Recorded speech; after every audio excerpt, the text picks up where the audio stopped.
Bonjour à toutes et tous et bienvenue dans ce nouveau numéro de la petite bibliothèque de RML. Aujourd'hui, je vais vous parler d'un roman qui m'a beaucoup touché. Il s'agit des années de Annie Ernaux. J'ai voulu parler de cette autrice française qui a reçu le prix Nobel de littérature en 2022 car elle est très controversée, d'une part à cause de ses positions politiques, et d'autre part, à cause de son style qui est souvent accusé d'être clinique, simple, voire d'une absence de style. J'ai donc voulu lire Annie Ernaux. Je me suis attaqué donc à ce roman Les années qui couronne un peu toute sa production. Et je vous le dis, c'est une claque. Non seulement c'est de la grande littérature, mais pour moi ça va encore au-delà. Et je vous explique.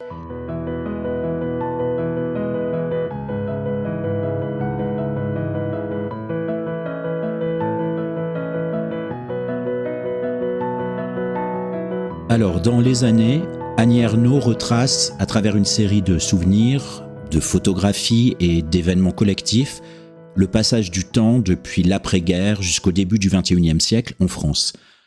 Le texte appuie sur des repères personnels et des repères historiques, mais il s'agit surtout d'une autobiographie d'un genre un peu particulier, puisque Annie Ernaux cherche à dépasser le récit individuel pour atteindre une dimension collective et impersonnelle. Alors, ce que je dois dire d'abord, moi, c'est que c'est absolument brillant et complètement hypnotique comme roman. J'y suis allé donc un peu suspicieux, un peu en marchant sur des œufs, en traînant du pied. Et Annie Ernaux nous convoque à un grand moment de littérature, vraiment, et assez vite, au bout de quelques pages, j'étais devant le fait accompli. Alors, j'ai souvent lu que son style était assez sec et plutôt minimaliste. Je comprends absolument pas ses points de vue. Son style est assez unique, pas tout à fait simple, mais pas complexe non plus, mais suffisamment étrange pour devoir lire parfois, plusieurs fois une même phrase. Moi, personnellement, j'ai été complètement capté par ce portrait d'une femme inconnue, qui est la narratrice, qui semble inconnue à elle-même, et qui devient, à travers elle, le portrait d'un pays, de l'histoire de ce pays, en l'occurrence le mien, la France. Et c'est plutôt grandiose. Annie Ernaux n'emploie jamais le je dans son autobiographie, c'est ce qui est particulier, mais elle emploie le elle pour parler d'elle-même, ou le nous pour parler d'elle et des gens de sa génération, ou de tous les gens qui étaient là à l'époque. Elle va scruter au fil du temps des photographies d'une petite fille qui va ensuite devenir une femme. Alors quand on ne le sait pas, on met un peu de temps à comprendre, peut-être quelques pages, qu'il s'agit en fait d'elle-même, qu'elle se scrute elle-même, elle se regarde comme on regarderait un étranger ou une étrangère. Et donc elle essaie d'analyser ses photos, elle essaie d'être objective, elle traque dans chaque photo le sens caché, comme si dans ce portrait d'elle-même qu'elle ignore aujourd'hui, elle essayait de retrouver le regard que pourrait avoir quelqu'un qui découvre sa propre photographie. D'une part, ces photos vont raconter l'histoire d'une femme à travers la France de l'après-guerre et jusqu'au XXIe siècle, comme un documentaire.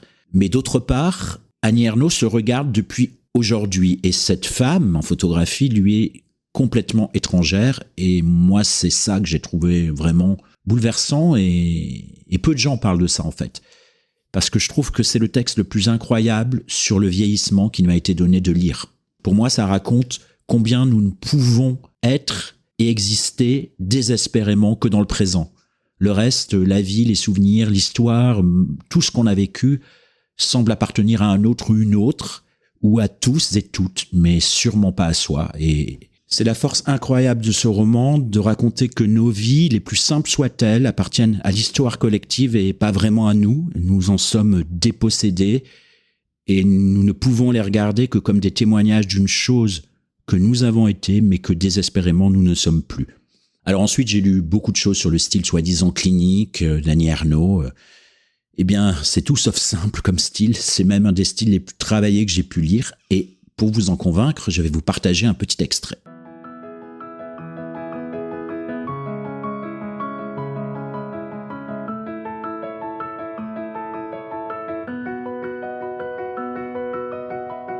Fugitivement lui viennent des images de ses parents dans la petite ville normande, sa mère ôtant sa blouse pour aller au salut le soir, son père remontant du jardin, sa bêche à l'épaule, un monde lent qui continue d'exister, plus irréel qu'un film, loin de celui dont elle fait partie, moderne, cultivée, qui avance, vers quoi ? Difficile à dire. Entre ce qui arrive dans le monde et ce qui lui arrive à elle, aucun point d'intersection, deux séries parallèles, l'une abstraite, tout en information aussitôt oubliée que perçue, l'autre en plan fixe. À chaque moment du temps, à côté de ce que les gens considèrent comme naturel de faire et de dire, à côté de ce qu'il est prescrit de penser, autant par les livres, les affiches dans le métro que par les histoires drôles, il y a toutes les choses sur lesquelles la société fait silence et ne sait pas qu'elle le fait, vouant au mal-être solitaire ceux et celles qui ressentent ces choses sans pouvoir les nommer. Silence qui est brisé un jour brusquement, ou petit à petit, et des mots jaillissent sur les choses, enfin reconnus, tandis que se reforment en dessous d'autres silences. Voilà, je pense pas qu'on puisse parler de simplicité dans ce style et dans ces phrases très longues, complexes.